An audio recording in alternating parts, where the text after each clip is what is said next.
Good day, learners and viewers. I'm excited once again to welcome you to our virtual classroom on computer studies. And this week, we're still going to continue our discussion on information transmission. In our previous lessons, we've looked at the meaning of information transmission, and we've equally stated method of transmitting information. That is, we have ancient method and then the modern method. So we want to continue from where we stopped in our previous lesson. And by the end of this lesson, students should be able to list method of transmitting information, list and explain ancient methods of transmitting information. In our previous lesson, we've discussed some of the ancient methods of transmitting information. We've discussed oral or face-to-face communication as a method whereby the sender meets with the receiver face-to-face in order to pass across information.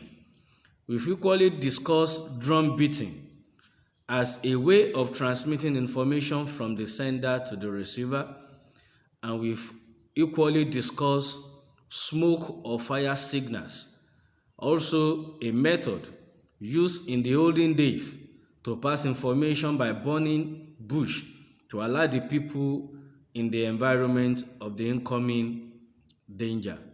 So we want to look at other ancient methods of transmitting information. So we have town crier. Information was passed by town crier shouting the information repeatedly around the town. So town crier is what the Yoruba people called Akigbeoba. So it's also one of the ancient methods of passing information, as we can see in the diagram. Information is passed by town crier shouting information repeatedly around the town. Then we equally have making representation. Information could be sent from one village to another with the use of representation.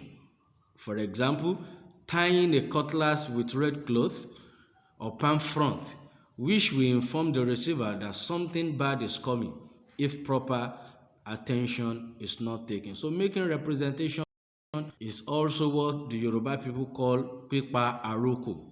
That is, they make representation to convey some important information and messages.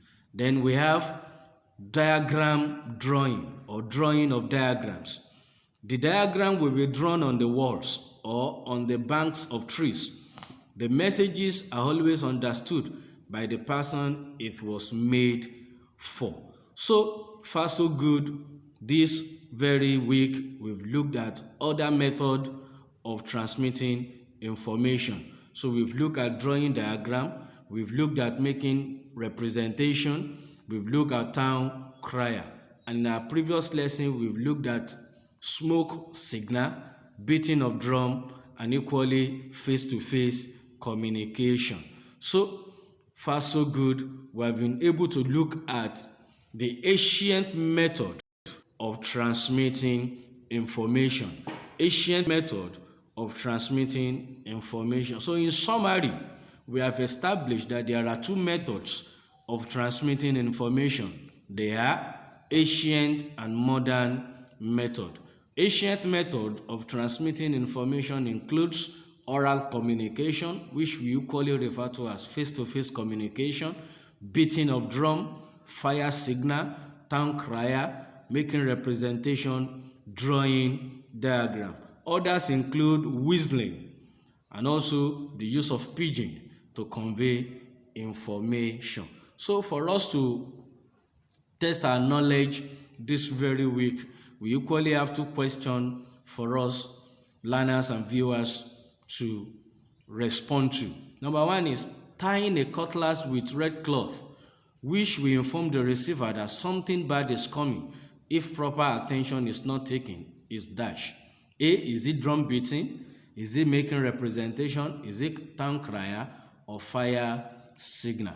Just pick one option from option A to D. So if you pick making representation, you are correct. So tying a cutlass with red cloth, which will inform the receiver that something bad is coming, if proper attention is not taken, is making representation. Then number two, information was passed by town crier shouting the information repeatedly around the town, is town crier.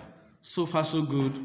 We have come to the end of the ancient methods of transmitting information. So when next we meet, we continue from where we stop. I remain your computer studies teacher, Kehinde Dapo Olukayode. Stay blessed and stay safe.